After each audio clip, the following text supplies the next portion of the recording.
YouTube camera angles ఎలా తీయాలి? అంటే టెంపుల్స్ గానీ, ట్రావెలింగ్స్ గానీ, బయటికి వెళ్ళినప్పుడు ఎలా తీయాలంటే సినిమాటిక్ స్టైల్‌లో తీయాలి. అందరికీ తెలుసు. కానీ పట్టుకునే విధానం అనేది మనం కెమెరాని పట్టుకుంటాం కదా! అది ఆ ప్రభావం ఉండొద్దు కెమెరా మీద. అలాగే మనము నిలబడ్డది భూమి మీద నిలబడతాం కదా! అది ఉండద్దన్నట్టు. అంటే మనము మన శరీరము మనం పట్టుకునేది యాంగిల్ కెమెరాని పట్టుకుంటాం చూడు, ఇదంతా కెమెరా మీద పడతదన్నట్టు. ఇది ఏది ఉండద్దు. అంటే మనం వదిలేసినాం అనుకో కెమెరాని వదిలేస్తే ఎలా ఉంటుంది? అలా ఉండాలి పట్టుకున్నప్పుడు కూడా. కెమెరాని వదిలేసినావు. అప్పుడు నేల మీద పడేటప్పుడు ఎలా ఉంటుంది? నిరాధారంగా నేల మీద పడతది కదా! మన చేతిలో ఉన్నప్పుడుగా అలా ఉండాలి. ఉండి కెమెరా యాంగిల్స్ సినిమాటిక్ స్టైల్ ఇట్లా రౌండ్‌గా తిప్పుతూ ముందుకు వెళ్ళాలి. అయితే మనం అడ్డంగా తిప్పుతున్నప్పుడు కెమెరాలో వచ్చే ఎఫెక్ట్ మనకు కనబడుతది.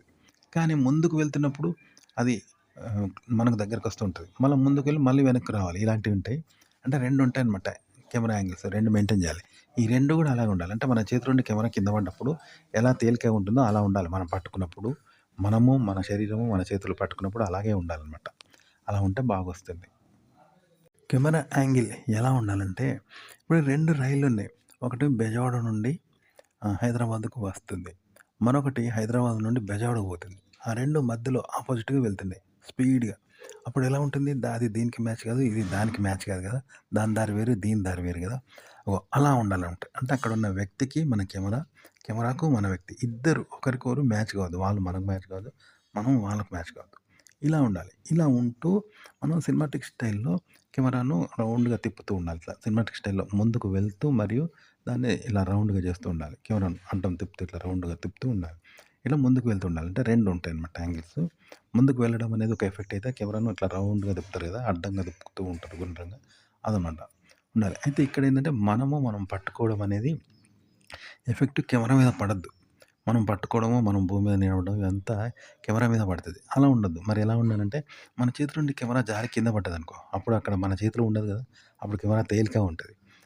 ఆ విధంగా ఉండాలి. మనం పట్టుకున్నప్పుడు మనం పట్టుకోవడము, మనము అనేది కెమెరా మీద పడొద్దు. కెమెరా తేలికగా ఉండాలి. మనం వదిలేస్తే ఎలా ఉంటుందో అలా స్వేచ్ఛగా ఉండాలనమాట.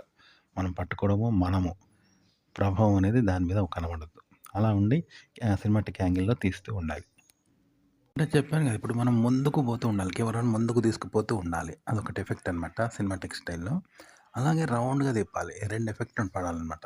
అయితే కెమెరా పట్టుకునేటప్పుడు మనము, మన చేతులు, మన ఒత్తిడి అనేది ఆడ పడొద్దు. అంటే మన చేతి నుండి కెమెరా జారి కింద పడ్డదనుకో, అప్పుడు మధ్య గాలిలో ఉన్నప్పుడు ఎలా ఉంటుంది? మన ప్రభావం ఉండదు కదా! మనం పట్టుకున్నప్పుడు కూడా మనము, మనం పట్టుకున్న ప్రభావం ఉండకుండా ముందుకు పోతూ రౌండ్‌గా తిప్పుతూ ఉండాలంట కెమెరా. అయితే అక్కడ ఉన్న మోడల్ కూడా అంతేనమాట. మళ్ళా అతను గూడా కెమెరా జారి పడితే ఎలా అయితే తేలికగా ఉంటుందో అలా ఉండాలి. అంతే తప్ప అతని పెట్టే స్టిల్ ప్రభావం అతని మీద ఉండొద్దు. ఉన్నావా? ఇప్పుడు కెమెరా జారి పడితే ఎలా ఉంటుంది? తేలికగా ఉంటుంది గదా! అతను స్టిల్ పెట్టేటప్పుడు అలా నిలబడ్డది అతను స్టిల్ పెట్టే ప్రభావం ఉండద్దు. అలా తేలికగా జరుగుతూ ఉండాలనమాట. అతనికి మనకు ఎలాంటి సంబంధం ఉండదిప్పుడు. అతను వేరు, మనం వేరు. అట్లా అనమాట. అలా ఉండాలనమాట. ఇద్దరికి సంబంధం ఉండదు. అది వేరు, ఇది వేరు. అంతే తప్ప ఎక్కడ ఫిక్సింగ్ ఉండదు ఇద్దరికీ. అట్లా అనమాట.